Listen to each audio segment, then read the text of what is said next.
seres humanos! Tudo bom com vocês? O friozinho tá chegando em Curitiba, tá chegando com tudo aqui no sul, então chegou a hora da gente finalmente começar o projeto de leituras do Tempo e o Vento. E hoje eu vou comentar com vocês O Continente, o primeiro volume. Estão preparados? Porque vocês já sabem, Noite de Ventos, Noite dos Mortos. Roda a vinheta!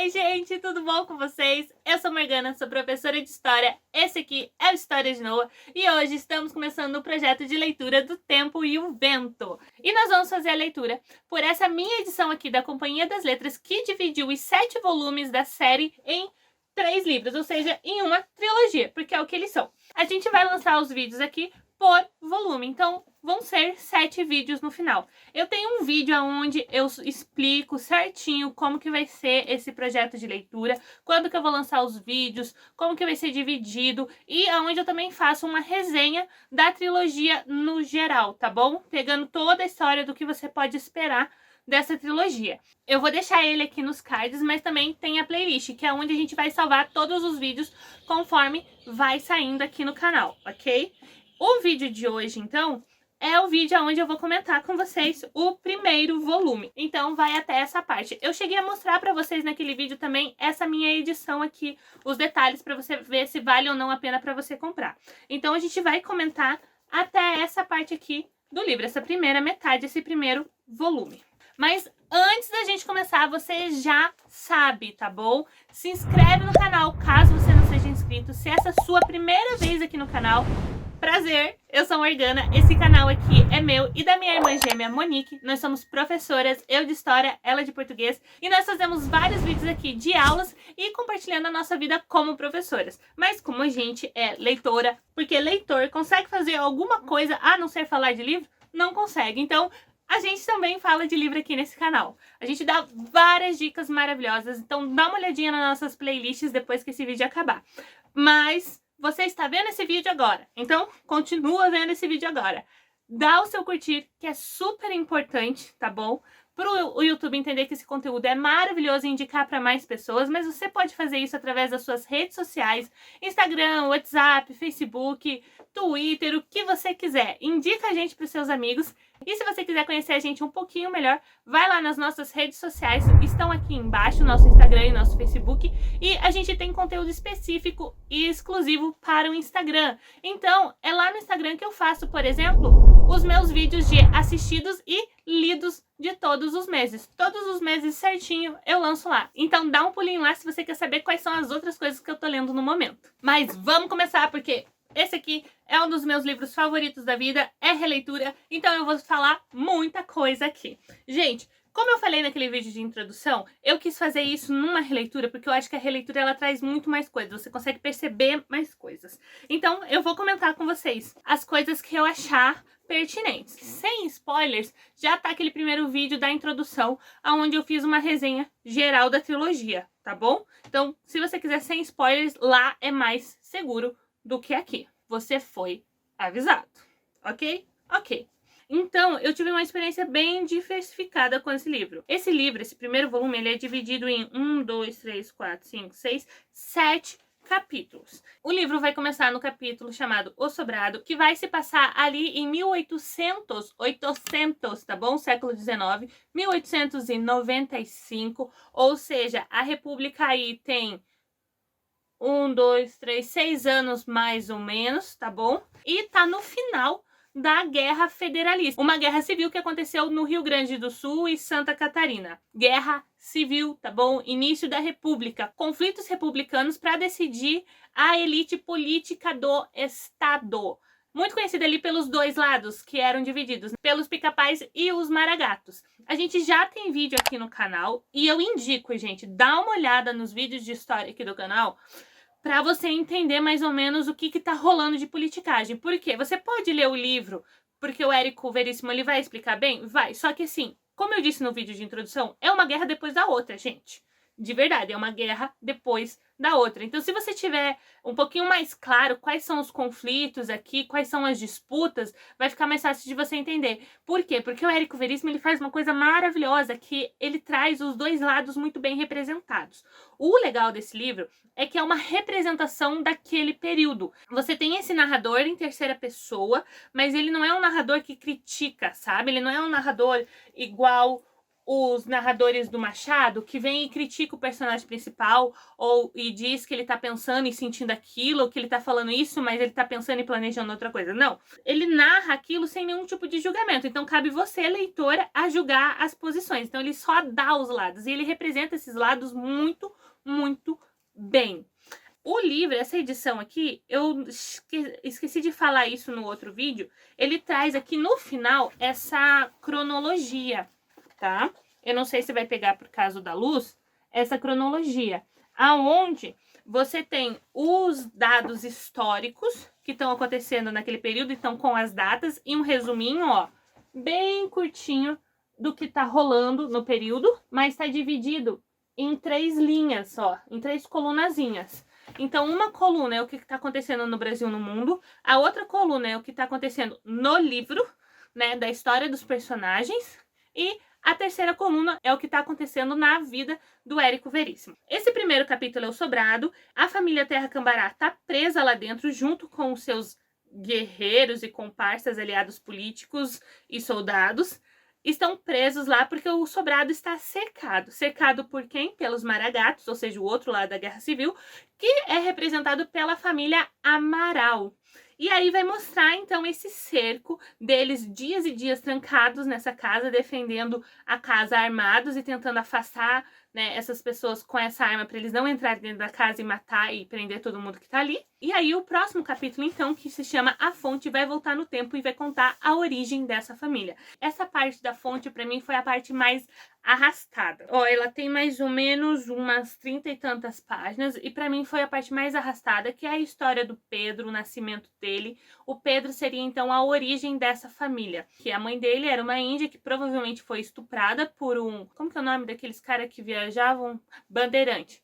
Por um bandeirante, largado no meio do caminho grávida. Tipo, ele ficou com ela, ou sequestrou ela e levou ela pra viajar em cima do cavalo. Alguma coisa desse tipo, não se tem certeza. Porque ela morreu sem contar a história dela. E aí, então, ele é um filho de uma índia com um bandeirante. E aí, a mãe dele consegue, antes de morrer, chegar numa missão jesuíta. O que eram as missões? As missões eram fazendas que a Igreja Católica tinha aqui no sul do Brasil, que pega ali parte do Rio Grande e de Santa Catarina também, se eu não me engano.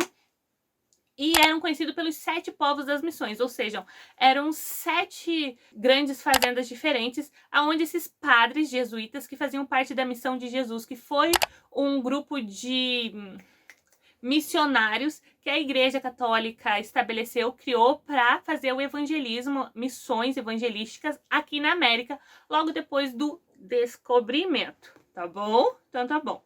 E aí, então, eles fazem essas missões, que basicamente é o quê? Criar fazenda e escravizar índio, principalmente os guaranis. Então, eles têm esses índios que fazem esses trabalhos forçados para eles plantam principalmente mate, e eles ganham muito dinheiro em cima do trabalho forçado desses índios, e eles fazem o catequismo desses índios, então eles se tornam católicos. E aí, nesse primeiro capítulo, a gente vai acompanhar, então, a vida nessas missões, como que os padres enxergavam esses índios, então vai passar bem essa imagem que eles tinham desses índios iguais crianças, que não têm pensamento crítico, que não conhecem a verdade absoluta deles e que precisam dos padres para ser salvos e que merecem ser escravizados porque eles são como crianças, então eles não têm vontade própria, eles não sabem direito o que eles querem, eles não conhecem a verdade, então os padres estão ali para guiá-los, então nada mais justo do que eles trabalharem na fazenda desses padres de forma escrava e dar para a igreja muito dinheiro. Então é muito legal de acompanhar, porque ele não julga em nenhum momento, assim, ele passa o que os padres pensam desses índios e como que eles se enxergam, né? Como eles se enxergam como os salvadores. Então isso é muito legal. Mas como eu disse, pra mim essa foi uma parte bem arrastadinha, assim. Eu achei meio chatinha, tá? Mas como não é a minha primeira vez lendo, eu segurei porque eu sabia que depois ia vir as partes que não sei, gente. Eu não acho nem que é a questão da história que te prende. Eu acho que a forma como o Érico escreve mesmo essa primeira parte, eu não sei, que torna ela um pouquinho mais arrastada, tá? Porque depois vem personagens que eu não gosto, como o Rodrigo, que eu não suporto ele, mas a parte dele você lê muito rápido, assim, porque eu não sei, vai, sabe? Vai. Então a gente vai acompanhar esse início do nascimento do Pedro e essa vivência dele nas missões, até que chegam o Acordo de Paris, Tratado de Paris, alguma coisa assim, não lembro o nome do tratado, Tratado de Madrid, é outro país, aonde, então, essa região das missões deixa de ser parte da Espanha e passa para Portugal. E você vai perceber isso porque no início do livro, esses padres vão falar muita coisa em espanhol, assim, e vai ter muitas dessas palavrinhas castelhanas. E o Pedro, missioneiro, que ele vai levar esse nome, quando ele estiver falando, ele sempre vai falar em espanhol. Ele então vai fugir dessa missão, por quê? Porque quando é assinado esse contrato de Madrid, vai começar a perseguição e o assassinato desses índios dessas missões para que eles saiam dessa região, porque agora ela pertence a Portugal. E aí então Pedro vai fugir, vai virar soldado, vai lutar em várias guerras, até que um dia ele vai chegar então na fazenda, na chácara, esqueci o nome que eles dão para isso, mas é uma chácara, uma fazendinha da família dos Terra. E aí a gente vai ver então a origem dessa família. E os Terras, então, são paulistas que vieram de Sorocaba, se eu não me engano. O pai deles, que era o Maneco e a Henriqueta. O Maneco e a Henriqueta, que eram casados e tinham 3 filhos, sendo 2 homens e uma mulher, que era a Ana. Então o Pedro, numa dessas guerras, ele é ferido e ele acaba sendo abandonado ou fugindo, sei lá, mas ele aparece ferido lá no rio, perto da casa deles, dessa família, e a Ana acha ele. E a partir daí, então, ele vai começar a morar com essa família, trabalhar junto com eles, e ele e a Ana vão acabar se apaixonando. E é muito legal de ver isso. Eu achei muito interessante de acompanhar essa questão de você viver no meio do nada, de você não ter contato com ninguém.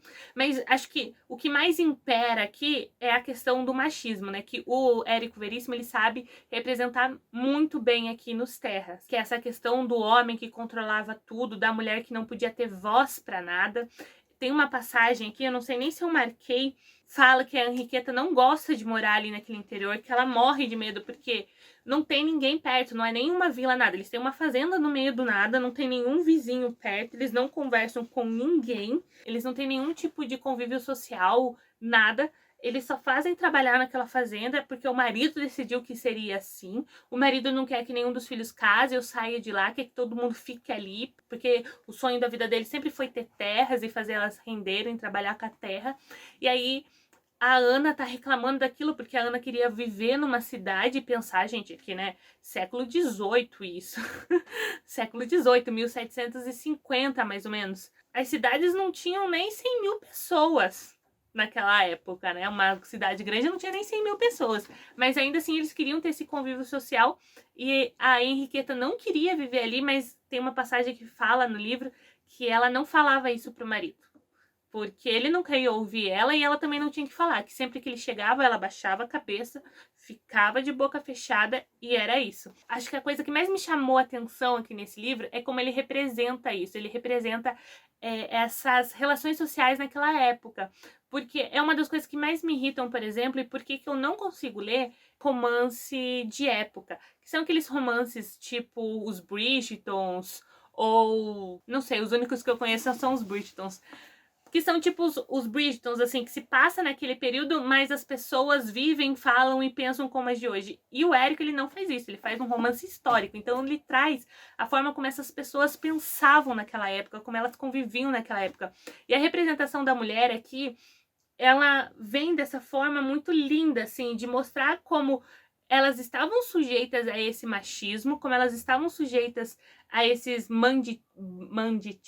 mandatos, desse negócio de ser mandada e ter que obedecer ao esposo, de não poder ter voz, tipo assim, de poder falar, mas não ser ouvida. E eu acho que isso é muito bem representado na personagem da Maria Valéria, que é a cunhada do Licurgo, que seria o tataraneto da Ana aqui, que é a personagem que aparece na parte do sobrado, que eu acho maravilhoso, por exemplo, todas as vezes que ela confronta o Licurgo. sobre a questão de ele entregar o cerco, porque eles estão cercados, eles estão sem comida, eles estão à base de laranja e charque, e eles não têm mais água porque eles não conseguem chegar no poço, porque se eles forem no poço, os inimigos atiram nas pessoas e já morreu gente nessa de tentar ir pro poço pegar água. A irmã dela tá em trabalho de parto, então tá correndo o risco da irmã e do bebê morrer, porque não tem médico ali para socorrer elas e nem parteira. E aí ela vai e pede para ele, entrega, pede paz, pede para pelo menos eles deixarem a gente sair com ela, ou um médico entrar e o Licurgo fala não, porque ele não vai pedir favor para Maragato. Custe o que custar. Ela vira para ele e fala assim, pede, porque ó, o senhor sabe que eles são tão bons e tão valentes como os republicanos. É a mesma gente, só que com ideias diferentes. Aí o Licurgo vocifera. O que é que a senhora entende de ideias? Maria Valéria continua imóvel. Não é preciso gritar. O senhor faz todo esse barulho porque no fundo sabe que não está procedendo direito. Licurgo tira a palha da boca, amassa entre os dedos. Isso não é negócio de mulher, é negócio de macho. Maria Valéria abranda um pouco a voz. Deus fez um mundo errado. Eu queria que os homens tivessem filho pelo menos uma vez na vida, só para verem como que não é fácil. Ele tem vontade de gritar. Que é que a senhorita entende de ter filhos? Mas permanece calado. E aí ela continua. Criar filhos é negócio de mulher. Cuidar da casa é negócio de mulher. Sofrer calada é negócio de mulher. Pois fique sabendo que essa revolução também é negócio de mulher. Nós também estamos defendendo o sobrado. Algumas de nós já se queixou. Alguma de nós já lhe disse que passa o dia com dor no estômago, como quem comeu pedra e pedra salgada? Alguma já lhe pediu para entregar o sobrado? Não, não pediu. Elas também estão na guerra. E aí é maravilhoso, porque ele não escuta ela, ele não chama um médico, e a irmã dela entra em trabalho de parto, e aí a bebê nasce morta. Que acho que ele ia colocar o nome de Aurora, porque ela ia nascer de madrugada.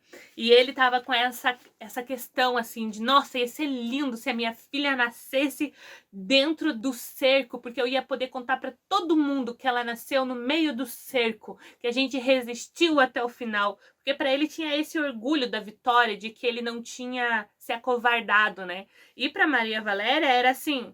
É questão de vida e de morte, você está discutindo política. Quando a política afeta a sua família em questão de vida e de morte, você escolhe a sua família. E o Licurgo não, ele vai escolher a política. E aí ela vai conversar com ele mais uma vez depois que a sobrinha morre, né, sobre as coisas que precisam ser feitas, porque eles estão com um dos soldados morrendo aos poucos no porão, porque ele foi ferido e não tem atendimento médico. E a irmã dela tá lá pós-parto, tá alucinando com febre, então corre o risco de morrer também. E aí ela vai tentar falar com ele de volta, e ela fala assim, ó. Por falar nisso, diz ela, é preciso fazer alguma coisa por esse pobre homem. Mas que querem que eu faça? Ele diz. Já lhe disse 1000 vezes. Bote uma bandeira branca na frente da casa, peça uma trégua, diga que é para salvar a vida de um cristão. Não, de 2. Chame o doutor Winter. Ele pode trazer remédios para Alice e os apetrechos para cortar a perna do Tinoco. Já lhe disse que não peço favor a Maragato? Prefere, então, deixar aquele coitado apodrecendo aos poucos lá na despensa? Não prefiro coisa nenhuma. Guerra é guerra. Curgo grita, mas não se sente muito seguro do que diz e fica ainda mais furioso por ver que Maria Valéria está percebendo sua indecisão, sua luta de consciência. O Tinoco está perdido, acrescenta, sem grande convicção. Não tem mais jeito, mesmo que cortem a perna dele. Ela vira para ele e fala, quem foi que lhe disse? Faz 2 dias que vosso ser nem entra na despensa. Tenho tido coisas mais importantes para fazer. Ouça o que eu lhe digo. Ainda há tempo de salvar a perna do Tinoco. Aí ele responde, milhares de homens têm morrido nessa revolução por causa de suas ideias. A vida de uma pessoa não é tão importante assim. Há coisas mais sérias. Aí ela responde, o seu orgulho, por exemplo. Gente, essa hora eu quase morri de dar risada. É maravilhosa. Ele vai ficar puto da vida com ela, e aí vai começar a gritar com ela, ela vai falar que se ele tivesse razão, ele não precisaria estar gritando, que só grita quem não tem razão. E aí ele vira pra ela e fala que ela não entende de política, e aí ele vai continuar batendo pé, porque ele não quer, tipo assim, entregar, ele não quer ser o cara que desistiu. Aí ele vira pra ela e fala assim, não, eu tenho certeza de que amanhã, o mais tardar, os republicanos chegam e a cidade vai ficar livre desses maragatos. Maria Valéria fita em curgo os olhos graúdos, quase exorbitados. Podemos então fazer 3 enterros ao mesmo tempo, diz ela. O da criança, o do Tinoco e o da Alice. E aí ele vira pra ela e fala, cala sua boca. E, gente, é exatamente isso. Porque assim, ó, todas as mulheres aqui, elas vão ser extremamente fortes, elas vão ser opiniáticas, extremamente opiniáticas, olha um termo antigo aí, elas vão ter opinião, só que não importa elas terem opinião, não importa se elas sabem o que fazer, se elas têm um melhor plano, elas podem até falar, mas elas nunca são ouvidas, elas nunca são atendidas, e você fica com essa vontade, assim, de tipo, de matar esses caras e ao mesmo tempo você percebe, o mundo é deles, eles realmente podem fazer o que eles quiserem, assim, e isso vai desde o cara rico ao cara mais pobre e miserável. Então, eu acho que é incrível, assim, a representação que eles fazem que ele faz dessas mulheres aqui, de como que elas são a sustentação dessa família, né? E voltando pra Ana, eu acho que o que eu mais gostei, assim, da história da Ana é exatamente isso. Porque a Ana, ela passa por muitas tragédias. Ela se apaixona pelo Pedro, eles acabam transando, se envolvem, tem um romance, só que ela sabe que o pai dela nunca vai aceitar por ele ser um índio. Então tem muito desse racismo étnico ali, né? De tipo, a minha filha não vai ficar com o índio, não interessa se ele já desvirginou ela, se ele já engravidou ela e se ela vai ter um bebê dele. Não interessa, com ele ela não fica. E aí o pai e os irmãos matam o Pedro. E essa parte, assim, é muito triste. Mas é o início dessa linhagem, porque daí ela vai ter esse bebê, vai dar o nome do pai pro filho, então vai ser o Pedro e aí o filho dela vai assumir o sobrenome dela. Então, o Pedro Terra, que é essa origem, então, dessa família. Então, o Pedro junto com a Ana fazem o Pedrinho. E aí, eles vivem nesse interior e ele vai trazer essa representação, então, dessa violência que tinha no interior do Brasil por falta de polícia, por falta de habitação, porque você não tinha para quem pedir socorro. E essa fazenda, então, deles vai ser atacada quando o Pedrinho tiver mais ou menos uns 10 anos. A família inteira vai ser morta. Só a Ana, o Pedrinho, a cunhada e a bebê da cunhada que não, porque a Ana vai ficar na casa para que a cunhada se esconda com as crianças para que eles não sejam assassinados. Só que para isso ela vai pagar um preço muito alto, que é ela vai ser estuprada por todos esses bandidos que vão invadir a casa dela. Então vai ter uma cena aqui de estupro coletivo. Ele vai cortar, tá, gente? Ele não vai descrever, não vai fazer a descrição da cena, ele vai dizer que aconteceu. E eu acho que é muito sensível do Érico Veríssimo colocar isso aqui na história, porque essa é uma coisa que eu já tinha reparado quando eu li esse livro pela primeira vez, e aqui falando dos 2 tomos, tá? Todas as cenas de sexo aqui são cenas de abuso, são cenas de violência, são cenas de estupro, tirando algumas muito pontuais. Por exemplo, a primeira vez da Bibiana com o Rodrigo e o relacionamento da Ana Terra com o Pedro, porque o resto é tudo estupro. E eu acho isso incrível, porque traz essa representação da falta de voz das mulheres, principalmente no sexo. Tá? Por quê? Porque o cara simplesmente vai atrás, pega, traz e fala, você vai ser minha. E a mulher não tinha como dizer não. E mesmo quando a mulher tinha desejo pelo cara, você não sabe quando começa o desejo e quando começa a indução. Porque elas não tinham voz, elas não tinham o que querer. Então, por exemplo, quando o Capitão Rodrigo chega na cidade e fala que ele vai pegar a mulher do Nicolau, que é o dono da venda, a descrição da cena é simples assim, ele tava no quarto, chamou ela. Ela veio pro corredor, ele tava na porta e ele agarrou ela e jogou na cama. Diz que a partir dali eles começaram a ter um caso. Então a partir dali foi consensual. Mas o fato dele simplesmente pegar ela e jogar na cama. Ou a cena, por exemplo, de quando o Rodrigo volta da Revolução Federalista lá e a Bibiana tá esperando ele em casa. Ela fala pra ele, acho que uns 5 nãos, que ele começa a agarrar ela porque ele quer transar com ela, porque ele tá na guerra há muito tempo, e ela fala, não, eu não quero, não, vamos só conversar, não, não, eu não quero, não, não quero. Mas ela é esposa dele, ele continua beijando, abraçando ela e até transarem. E aí depois, isso no segundo volume daí, que eu lembro da primeira vez que eu li, a primeira vez que o Licurgo, por exemplo, fica com a Esmalha Caré, é isso, ele sai perseguindo ela no campo, ele vê ela, ele gosta dela e ele sai literalmente correndo atrás dela no campo, segura ela e transa com ela no meio do mato. E aí, a partir daí, ela vira amante dele e eles ficam juntos pro resto da vida. E eu acho incrível, porque vem trazendo essa representação desse período, desses estupros dentro de relacionamentos, que hoje, quando a gente fala disso, parece que é muita gente fala assim, não existe estupro dentro do casamento. É exatamente isso, quando você não tem voz, ou quando você fala e não é ouvida, quando você não é respeitado, ou quando você sente que você não pode falar não. E tudo isso existia naquela época. E eu acho incrível a representação dessas mulheres e como que ele traz isso, porque para algumas coisas elas têm muita voz, assim, né? Por exemplo, a Bibiana, quando ela sai de casa, ela bate de frente com o pai. Não, eu vou ficar na minha casa, eu vou continuar com o meu marido. Não importa se ele é um traste, não importa se ele não faz nem questão de esconder, se ele não finge ser um bom marido, eu vou ficar com o meu marido. Por quê? Porque ela tem uma voz com o pai, porque ela não depende mais dele, porque agora ela é uma mulher casada, mas ela ainda assim responde ao marido, ela tem que fazer as vontades do marido. E eu acho incrível, porque quando eu tava lendo esse livro, me lembrou muito quando a minha mãe me fala das histórias da minha avó, da minha bisa, sabe? Porque sempre que a gente tá aqui conversando sobre a história dessas mulheres, sempre vem esse sentimento de tristeza, sabe? Esse sentimento de você estar casada com um cara que não te respeita. Das tias da minha mãe e da bisa. Então, por exemplo, a minha mãe conta a história de que minha bisa teve que casar com o meu bisa. Minha bisa era italiana e ela veio criança pro Brasil junto com a família dela, pro interior do Paraná, e meu biso era índio. E aí, ela teve que casar com meu biso porque um dia, eles acho que se conheciam há dias, mas eles estavam naquela de, né, se conhecer e tal, e um dia acho que ele foi levar ela em casa, ou sei lá.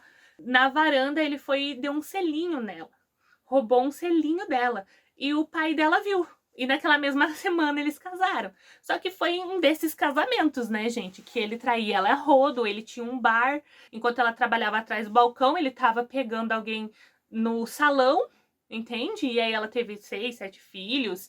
E essa vida, assim, né, de você trabalhar muito, muito no pesado para conseguir sustentar e criar 7 filhos, porque é aquela questão daquele período, né, gente? Pobre era pobre, morria pobre. A gente teve essa questão dessa ascensão social, principalmente a partir dos anos 2000 agora, que deu uma crescida, principalmente em oportunidades de estudo para quem era pobre, para ter essa questão dessa ascensão um pouco mais fácil social, mas naquele período as coisas não aconteciam assim. Então, quando eu tava lendo esse livro, me veio muito essa sensação, sabe? De quando eu ouço essas histórias, porque sempre quando vão descrever essas mulheres da minha família, é sempre assim, elas eram muito tristes, era uma vida muito triste, coisas ruins aconteciam, como a mortalidade infantil, né, que era tão comum, porque era uma realidade pré-vacina, né, gente, que você tem que pensar que as vacinas existem porque antes delas as pessoas morriam, sim, de gripe. As pessoas morriam de gripe, as pessoas morriam de febre amarela, tudo isso ali nos primeiros 5 anos de vida. Então, por exemplo, vai trazer isso também aqui no livro, quando fala da história do Pedro com a mulher dele, do filho da Ana, o segundo Pedro da história, que vai falar que eles já perderam 3 filhos, 2 adolescentes, algum de acidente, outros de doença, e é essa questão, assim, todos eles perdiam filhos. A Bibiana vai perder a bebê também, de uma doença que não se sabe qual é. Então, assim, é essa realidade pré-vacina, né? Aonde crianças morriam a roda, onde crianças morrerem era o normal. Eu lembro que quando eu tava lendo, no início desse ano mesmo, o livro da Yagi Asio, O Caminho de Casa, tem uma cena onde as mulheres estão conversando e aí a criança de 5 anos tá correndo e a amiga vira pra mãe da criança e fala assim, eu acho que essa veio pra ficar pelo jeito, porque ela tá com 5 anos e ainda não pegou doença nenhuma dela. Eu acho que essa veio pra ficar. Ou seja, é uma cultura africana, então eles não consideravam uma criança como uma vida ainda, porque a qualquer momento ela podia morrer. Porque era o que acontecia. A mortalidade infantil era muito comum. Quando eu tava lendo esse livro, parecia que eu tava lendo muita história dessas minhas antepassadas, sabe? De ter que suportar esses casamentos, de viver com esses homens, de não ter voz e criar os seus filhos à custa de muito, muito trabalho. E isso é muito representado na história de todas elas. E eu acho muito interessante a hora que aparece ali na história da Henriqueta, quando ela morre, e aí a Ana diz que ela volta toda noite pra afiar na máquina de tecer, né? Ou seja, que nem depois de morta ela descansou, que a vida dela era só trabalhar, chorar e esperar. Então, tipo, se o livro tem essa frase, né? Noite de ventos, noite de mortos, ou seja, quando venta muito, principalmente no inverno, alguma coisa ruim vai acontecer. E aí, por ruim, você pode entender as guerras e tal. É a questão também da vida dessas mulheres, né? A vida delas era trabalhar muito para sustentar todos esses filhos, porque o marido não conseguia dar conta. Porque, gente, esse negócio de que as mulheres começaram a trabalhar só depois da Primeira Guerra Mundial é para mulher branca, rica, da elite. Porque mulher pobre, mestiça, trabalhou sempre, tá? Ou era nessas fazendas, como é representado aqui no Tempo ao Vento, ou era na questão das mulheres negras com a escravidão. Mulher sempre trabalhou, principalmente na questão do trabalho doméstico. O que você teve essa ascensão mesmo do trabalho foi para as mulheres da elite, que não precisavam trabalhar, mas queriam entrar nesse mercado de trabalho. Cara, é muito, muito legal. Eu adorei a parte da Henriqueta, assim, da questão dela voltar e dessa sina, né, que as mulheres levam e da preocupação da Ana quando tá pra morrer, de ficar velha, de que ela não quer voltar, ela quer descansar, ela não quer voltar pra assombrar a casa na máquina de fiar que ela passa pra Bibiana, né. E chegando na Bibiana é uma personagem burra.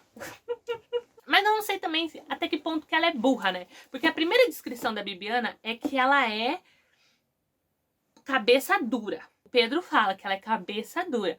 Que basicamente esse amor que ela tem pelo Rodrigo é isso, essa questão de não voltar atrás. Ele faz tudo que ele faz com ela, mas ela não volta atrás, ela ama ele. E aquela passagem que ela fala que ela aceita tudo dele, qualquer coisa, contanto que ele continue com ela, aquilo assim é muito difícil, porque você percebe que ela aceita tudo, ela aceita chifre, ela aceita bebedeira, ela aceita que ele não esteja ali. Gente, tem uma passagem tem uma passagem que ela tá com as duas crianças pequenas, uma bebê e o outro de uns 3 aninhos, acordados de noite, criança chorando, e ela teve que levantar sozinha pra cuidar, e ele sai de casa pra dormir embaixo de uma árvore ao relento, porque ele tá indignado que os bebês dele estão dormindo. Então, assim, não passa nem 1 minuto pela cabeça dele ir lá ajudar ela. Eu acho isso incrível, porque são coisas que acontecem até hoje. Eu gosto muito do Rodrigo nesse sentido. Eu não gosto do personagem, tá?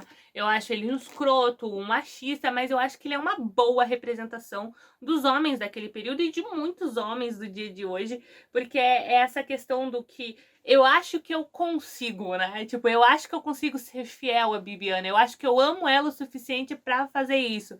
Eu acho que eu amo ela o suficiente pra colocar ela e o que ela precisa e a família que eu preciso construir com ela em primeiro lugar. Mas aí os anos passam e ele fala: não, acho que não. Acho que eu não quero isso.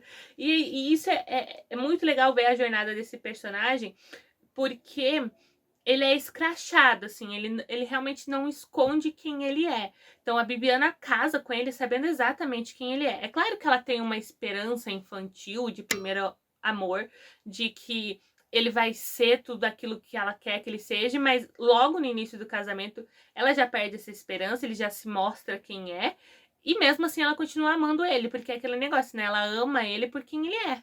Que é essa pessoa aberta, feliz, que fica com um monte de gente, que fala o que pensa, que entra em briga o tempo todo e tudo mais.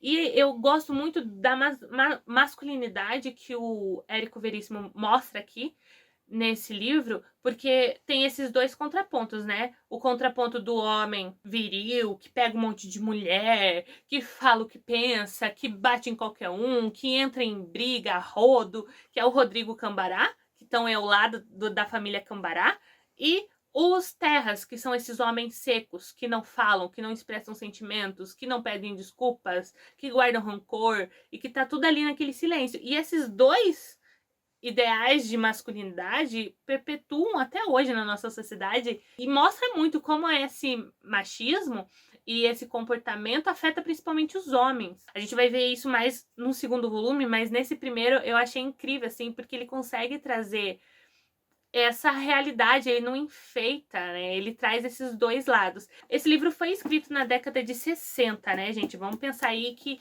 Não, opa! 1949, década de 60 é o último. E aí eu acho incrível porque o autor pensou em construir o Rodrigo, ele construiu o Rodrigo com todos esses defeitos de mulherenguice e de não estar lá na hora da morte da filha e de beber e fazer um monte de coisa errada. E aí o contraponto que ele trouxe para o Rodrigo é a questão da escravidão, de mostrar como que o Rodrigo era contra a escravidão porque ele lutou com os soldados negros em várias guerras. Então ele aprender a ver os escravos negros como homens e não como um escravo, como um animal e tal. E isso demonstra uma questão que a Revolução Farroupilha trouxe muito forte para o Brasil, tanto que vários escravos que lutaram na guerra foram libertos por causa disso. Que hoje já não funciona. Por quê? Porque assim, ele é contra a escravidão, mas ele não fez nada. Ele é contra a escravidão, mas não significa que ele não seja racista, ele é. Entende? Ele é contra a escravidão, mas... Sabe? Eu acho muito incrível porque isso mostra o poder do livro no tempo, né? Quando o Érico Veríssimo escreveu isso, a gente não tinha toda essa desnaturalização do racismo que a gente tem hoje em discussão. Então é incrível ler esse livro pela segunda vez, que não foi uma coisa nem que eu reparei na primeira vez que eu li, tá? E olha que eu li, acho que era 2016, 2015... eu só não tinha gostado do Rodrigo mesmo, mas eu não tinha reparado na construção do personagem, de como ele traz essa questão do Rodrigo ser a favor da abolição como uma questão para tentar amenizar ele. Da mesma forma que ele traz ele como um capitão, né? Como um bom soldado. E como ele sempre tá lutando pelo povo. E como, tanto contra o governo, ele fala... Tanto contra o governo, o negócio tá certo. Porque o governo tá sempre errado, porque o governo tá sempre abusando do povo. Então eu acho muito incrível essas passagens, principalmente dessas conversas com o Padre Lara, que o Padre Lara, ele é bem racista, assim, e aí vem essas conversas, assim, onde você consegue perceber esse conceito mesmo se construindo. Demonstra como que as pessoas pensavam naquela época, como é que... Porque hoje a gente não consegue conciliar, né? Como que você pode ser cristão e racista? Mas a igreja patrocinou a escravidão e validou a escravidão, dizendo que as pessoas negras não tinham alma, que os índios não tinham alma, ou que eles não aceitaram a religião cristã, então que eles mereciam aquilo, por muitos séculos. Então é incrível ver como que o Érico Veríssimo consegue traduzir isso nesse livro. Que, nossa, pra mim que estuda história, eu queria que todos os meus alunos lessem, porque eu acho que é uma forma de você abstrair bem o período, sabe? Eu acho que ele não fez anacronismos aqui, isso que eu acho incrível, assim, ele não pegou pensamentos do nosso período e colocou no período deles. Ele trouxe exatamente da melhor forma, assim, para se traduzir como as pessoas pensavam, sentiam, amavam e se relacionavam naquele período. Tem uma parte aqui que é bom vocês manterem atenção, que é a partir da página 55, que é essas notas em itálicos, assim. Não sei se vai aparecer, mas... que quando, pra mim que já li, vou adiantar pra vocês, é bom prestar atenção, porque essas partes em itálicos geralmente é a apresentação de alguma parte da família que vai chegar. Então, por exemplo, essa aqui é a partir da página 155, é a apresentação dos carés. E os carés, eles vão ser super importantes no segundo volume aqui, que vai ser a família que vai dar origem à amante do Licurgo. Mas antes vai ter apresentado a origem dos cambarás, tá? Então, assim, presta bastante atenção nessas partezinhas aqui. Acho que outra coisa que eu gostaria de comentar é como as pessoas negras são representadas aqui. Por exemplo, na primeira parte ali da Ana Terra, que é onde você vai ter os primeiros escravos, depois que eles matam Pedro e daí aparece, aí o pai dela vai e compra 2 ou 3 escravos.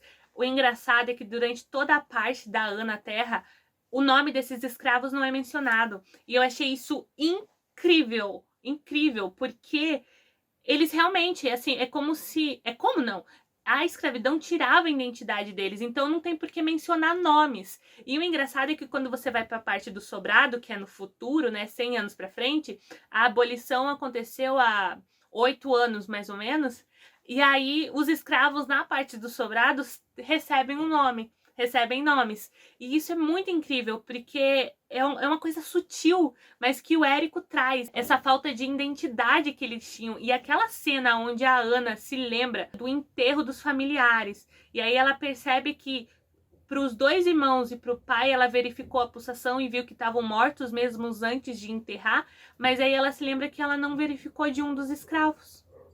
Ou seja, para ela, escravo era tão nada que ela nem percebeu, ela nem se deu conta se ele realmente estava morto. Ela nem se deu o trabalho de ver se ele estava vivo ou não. E olha que ele vivia ali com eles há 10 anos. Então, assim, escravo não era parte da família. Escravo não era amado. Ela nem sofre pelos escravos.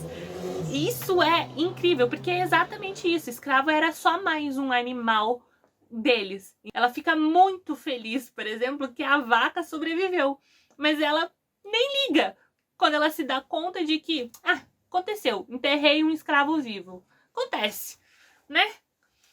E eu acho isso incrível, porque ele traz esses contrapontos, assim, de forma muito sensível. Eu fiquei tão interessada nisso, gente, e é uma coisa que eu já tinha pensado em fazer com a questão dos carés, mas eu baixei alguns artigos do pessoal que estudou o livro sobre essa questão da representação dos negros, porque essa segunda parte agora vai falar bastante sobre a abolição da escravatura. Para o próximo vídeo eu vou trazer para vocês algumas coisas, alguns comentários sobre esses artigos e sobre os carés também, que os carés é essas raças misturadas de índios e tal. Vou trazer algumas informações porque é uma coisa que me chama muita atenção de como que o Érico trouxe isso para esses livros, porque como eu disse lá no vídeo de introdução, esse livro aqui vai mostrar, por exemplo, você começa ali com o Pedro, missioneiro, que é um índio fugido, tal, que vai lá para a estância da Ana e da família dela, e que vivem pobres, trabalhando e passando de geração esse conflito com os amarais pela terra, porque os amarais são a representação desses grandes fazendeiros que ganhavam em cima dessa família.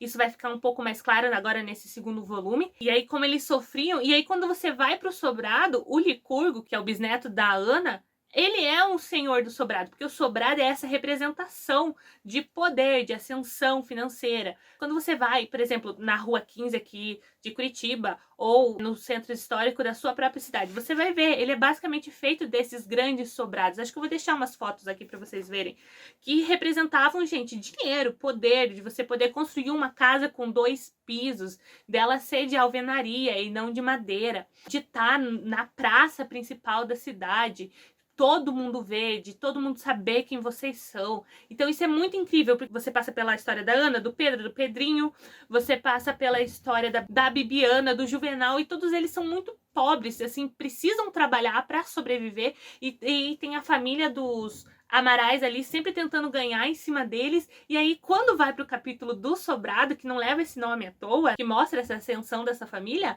há líderes políticos, e agora essa representação do Licurgo, que é esse chefe político que tá cagando pra todo mundo. Porque se você tem essa questão de quando você é pobre, você olha pra família, porque a família é o mais importante, porque você não tem o dinheiro.